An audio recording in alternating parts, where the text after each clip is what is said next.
बिस्मिल्लाहिर्रहमानिर्रहीम। अस्सलाम वालेकुम। कैसे हैं आप? आई होप के बिल्कुल ठीक होंगे। अल्लाह से दुआ है कि वो आपका हर न्यू दिन न्यू खुशियों के साथ तलू करे और आपके गम और परेशानियां ख़त्म करे। प्यारे प्यारे बहन भाइयों, आज जो हम रेसिपीज़ बना रहे हैं वो है आलू गोभी का मज़ेदार सालन।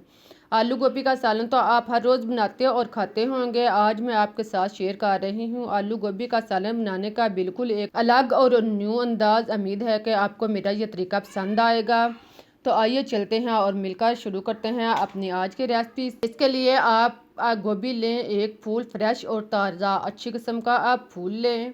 इसको आप साफ़ कर लें। अगर फूल ऊपर से थोड़ा थोड़ा ख़राब हो तो आप इसे छुरी के साथ साफ़ कर लें। गोभी को अच्छी तरह आप साफ़ करने के बाद इसके डंडल जो हैं वो आप उतार लें। देखें, इसके टहनियाँ या डंडल जो हैं वो आप अलग कर लें। इनको आप हाथ के साथ तोड़ लें या आप इसको छुरी के साथ काट लें। इन डंडलों को अलग करने के बाद अब आप इसका बड़ा डंडल जो है वो भी काट लें और फिर आप छोटे छोटे डंडलों से इसके पत्ते जो हैं वो इनको काट कर रख लें। छोटे छोटे पत्ते उतार कर इनको काट कर रख लें, बाद में वो हम इस्तेमाल करेंगे। अब आप एक एक फूल जो है वो इसका अलग करते जाएं। इसको आप छुरी के साथ या हाथ के साथ अलग कर लें। देखें, इन फूलों को आप अलग करें। इनको आप पहले अच्छी तरह सारे फूल अलग करने के बाद फिर आप अगर कोई फूल बड़ा है तो आप इसको काट सकते हैं। ज़्यादा बड़ा है तो आप इसे दो हिस्सों में काट लें। अगर छोटे हैं तो इसी तरह रहने दें।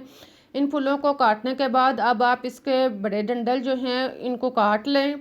इसी तरह आप फूलों को तैयार कर लें। इनको तैयार करने के बाद अब आप इसे एक बर्तन में डाल लें और इसको अच्छी तरह धो लें।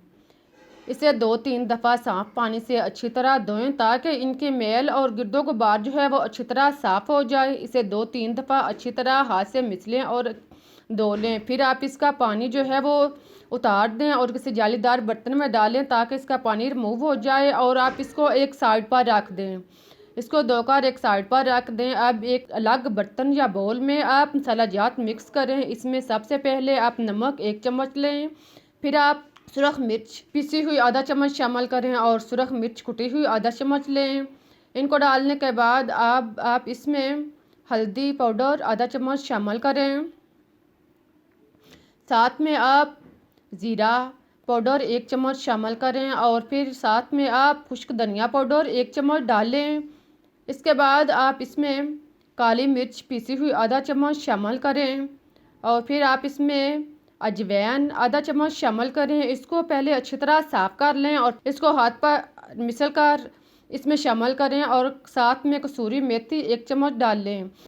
2 खाने के चम्मच बेसन डाल लें। बेसन को डालने के बाद अब आप इस सारे मसाला जात को अच्छी तरह मिक्स कर लें।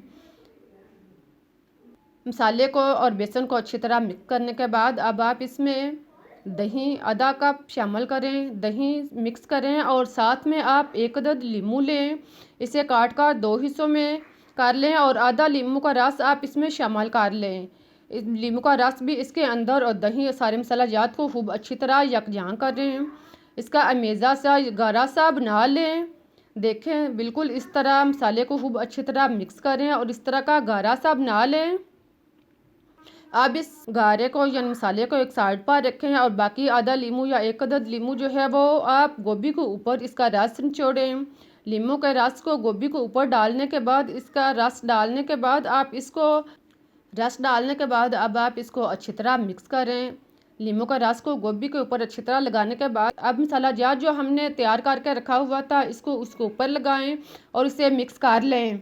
इस सारे मसाला जात को आप अच्छी तरह मिक्स करें। सारे मसाला जात को आप गोभी के ऊपर खूब अच्छी तरह लगाएं।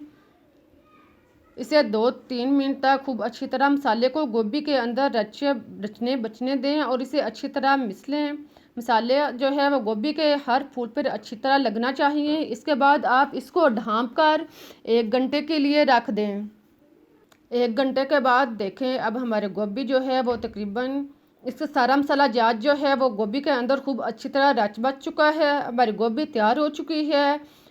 अब इसे चम्मच के साथ मिक्स करें और फिर आप इसे फ्राई कर लें। फ्राई करने के लिए आप ऑयल या घी गरम करें। इसे पैन में या कढ़ाई में घी डालें और इसे एक एक करके फूल इसमें डालते जाएं और इसे फ्राई करते जाएं।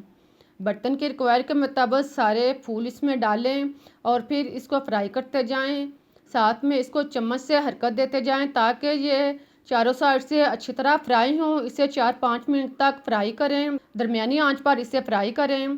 प्यारे प्यारे बहन भाइयों, आपको मेरी रेसिपीज़ कैसी लग रही हैं, इसके बारे में अपनी राय का इज़हार कमेंट्स में दें। अगर आपको मेरी रेसिपीज़ अच्छी लग रही हैं तो मेरे हौसले के लिए, तसल्ली के लिए इसे लाइक करना ना भूलें और मुझे सपोर्ट करने के लिए, मेरा साथ देने के लिए सब्सक्राइब भी करें ताकि मैं आपके लिए न्यू रेसिपीज़ और बेहतर रेसिपीज़ टाइम पर ला सकूं।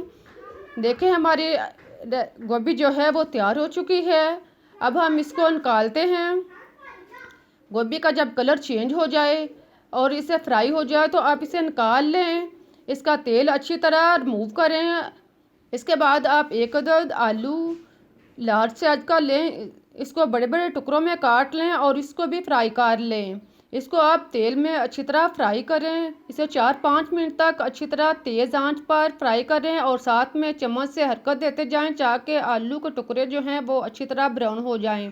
जब इनका कलर चेंज हो जाए और आलू जो है वो आधे से ज़्यादा फ्राई हो जाए तो आप इसको निकाल लें। इनको अच्छी तरह जालीदार बर्तन से निकालें और इनका तेल जो है वो अच्छी तरह रिमूव कर लें। आलू और गोभी को फ्राई करने के बाद आप इसको एक साइड पर रख दें। अब इससे आधा घी निकाल लें, कप घी इसमें रहने दें। फिर आप इसमें 1 चम्मच ज़ीरा साबुत शामिल करें और 1 चम्मच खुश्क धनिया साबुत डालने के बाद इसको चम्मच के साथ मिक्स करें।